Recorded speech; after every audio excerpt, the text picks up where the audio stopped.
Sunday. As you can tell by my shirt, getting ready for the Giants game here.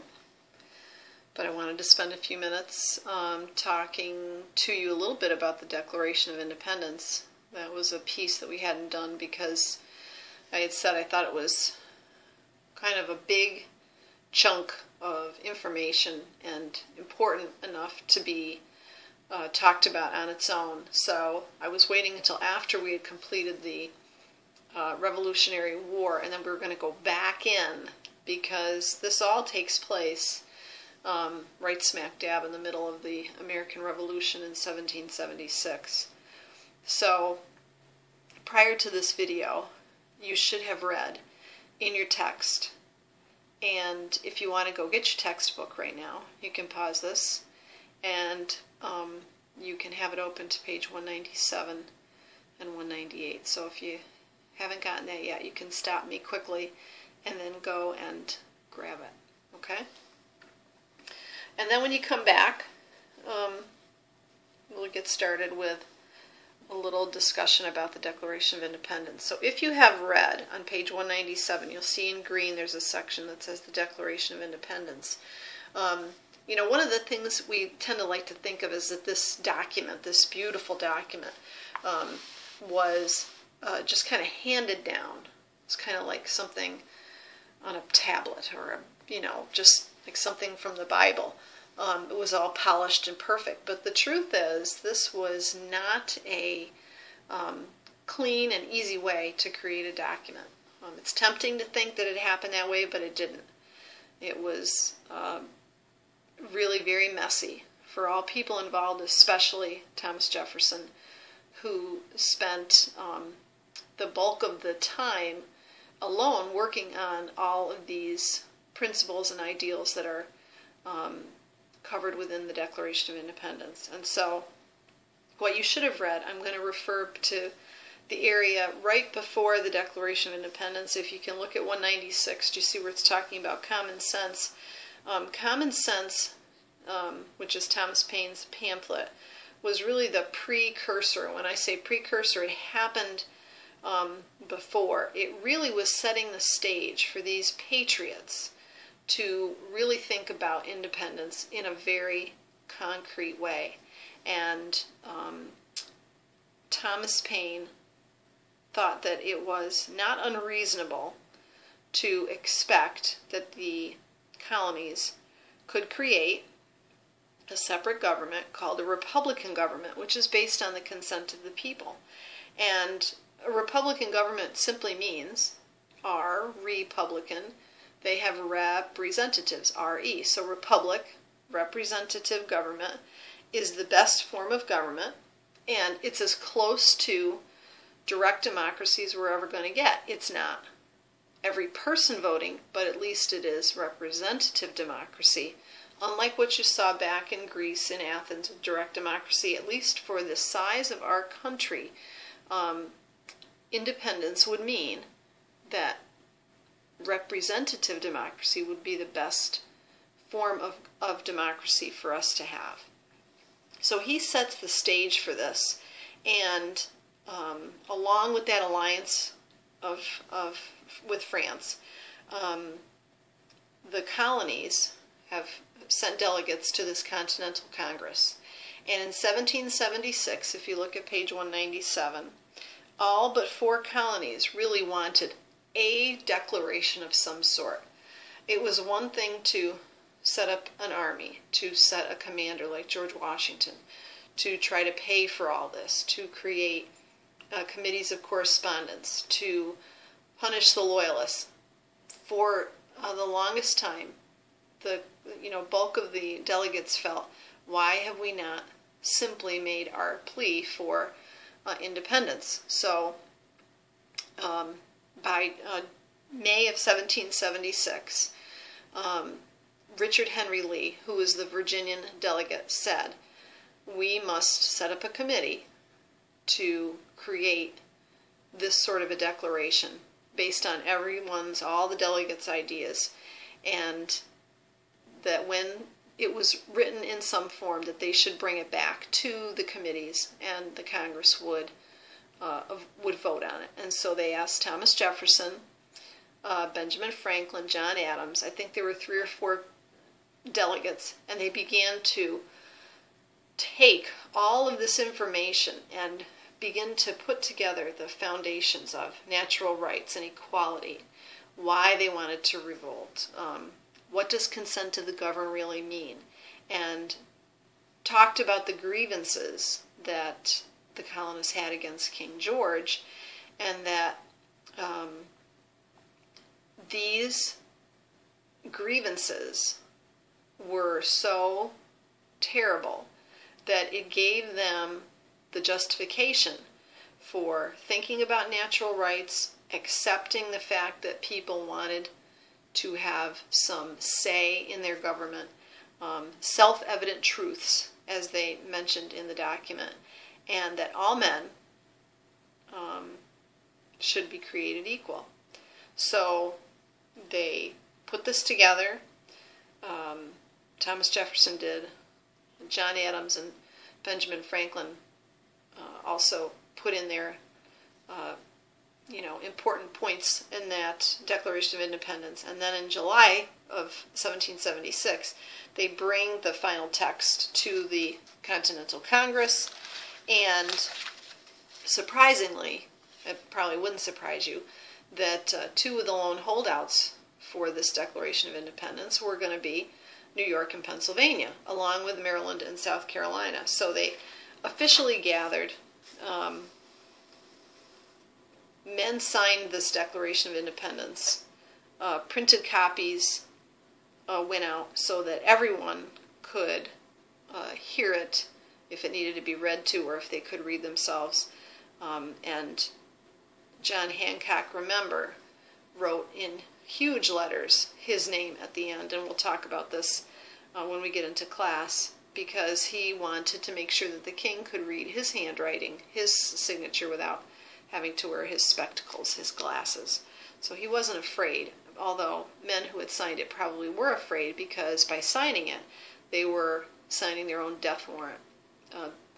Men who signed this Declaration of Independence were really saying to the king, we don't care what you think. And the king could have very easily put out warrants against every single one of those 56, 57 men, and they would have all been hanged for their treason. And as Franklin said, indeed we must all hang together, or otherwise we shall most assuredly hang separately. And that's where we end on page 198. So this Declaration of Independence, and if you have your text in front of you, or if you have the copy of the Declaration of Independence that I had given you, it was a printed copy, you can look at section A1 in the back, A1, or you can look at that printable copy that I gave you. I'm going to look in my text because I've got it right in front of me here. And right there on A1 you'll see the Declaration of Independence, the unanimous declaration of the 13 United States. And the Declaration is really, although it looks long, like when you look at it you say, wow, this is 1, 2, I think it goes, well, it's 2 total pages, but it looks like it's a fairly long document. It's really 3 parts. That's all that it is. It's 3 very important parts, though. And if you look at the very first paragraph where it says, when in the course of human events it becomes necessary for one people to dissolve the political bands, that first paragraph is called the preamble. And what the preamble is doing is it's setting up the purpose of the Declaration. It's saying to the world, we have some reasons why we want to become free, to become independent, and we want to announce to the world that we're giving ourselves permission to do that. So it's really a theory of government. It's a system, a set of beliefs. Okay, and then in the second paragraph, which is quite long, okay, It doesn't really split it up in the document in the back of your book, but it is really the start of these important ideals that came from Enlightenment thinkers like John Locke and Voltaire and Rousseau and Montesquieu. And they talk about things about natural rights, and the fact that if you look in the first sentence of the second paragraph, we hold these truths to be self-evident, that all men are created equal, that they are endowed by their Creator with certain unalienable rights, that among these are life, liberty, and the pursuit of happiness. Those are your three natural rights. And that to secure these rights, governments are instituted among men, deriving their just powers from the consent of the governed. That's very important. That's a social contract, because people are giving government the right to protect them. We agree to give you, government, whoever we have elected, we agree to give you the right to protect us, to protect our natural rights. So consent of the governed means people are the power. People are giving government the power. And that, if you go on, it says, whenever any form of government becomes destructive of these ends, it is the right of the people to alter or abolish it and to institute a new government. So they're saying it's the right of the people, if the government isn't doing what it's supposed to do, to change that government. So it gives them justification to say to the government, you have failed in your job to protect us or to respect those rights, and so we have the right to change that.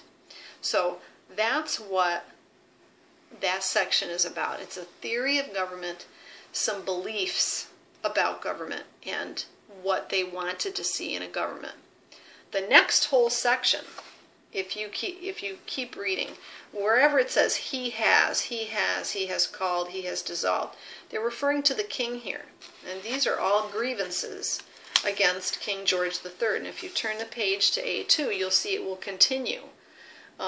He keeps doing these things that they feel they have reason to separate from him, because they have done this, or that because he has done this to them. So all of those, right down through that first column on A2, are all about what the king has done to them.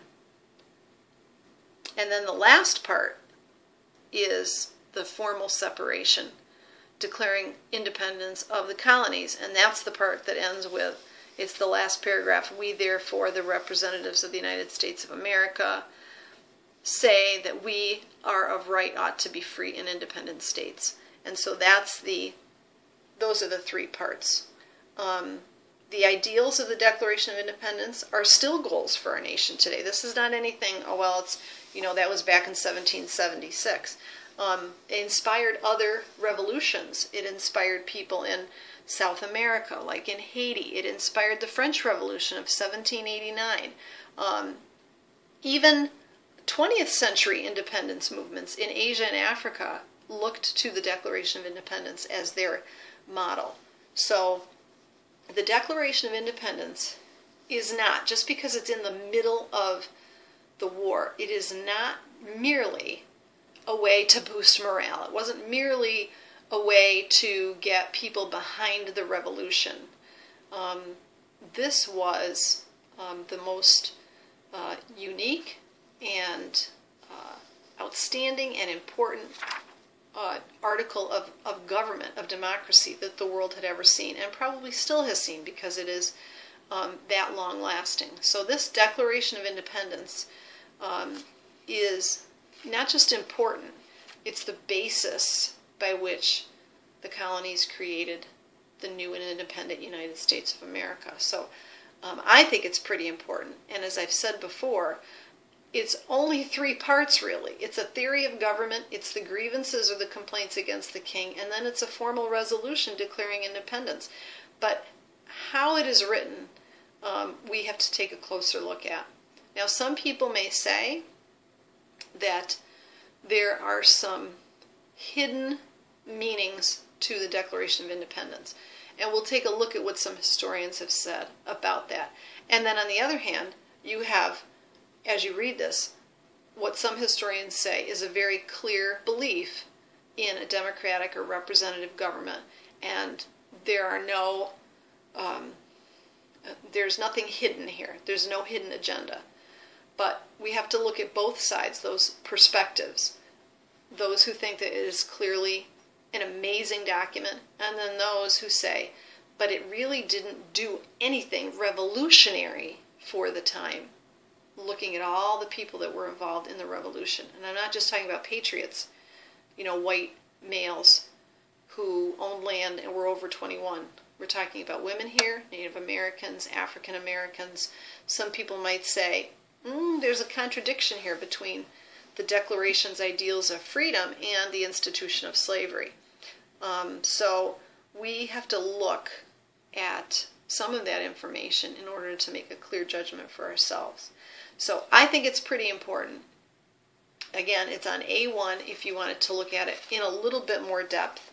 But maybe before this video, I would have already given you a copy, a printable copy that you can use to write on and look at in a little bit more close version. So the Declaration's primary goal was to really say that all men are created equal, defying the monarch, defying totalitarian societies that would come up in the future, elevated the individual's rights over those of the state, and certainly inspired the revolutionaries. We know that. It would inspire women to fight for the vote, suffragettes, abolitionists who are going to fight for the rights of slaves to be free and to have citizenship and to vote as well. And it wasn't just here in the United States. It was all around the globe. As radical now as then, these words are definitely ringing true today as it did so long ago.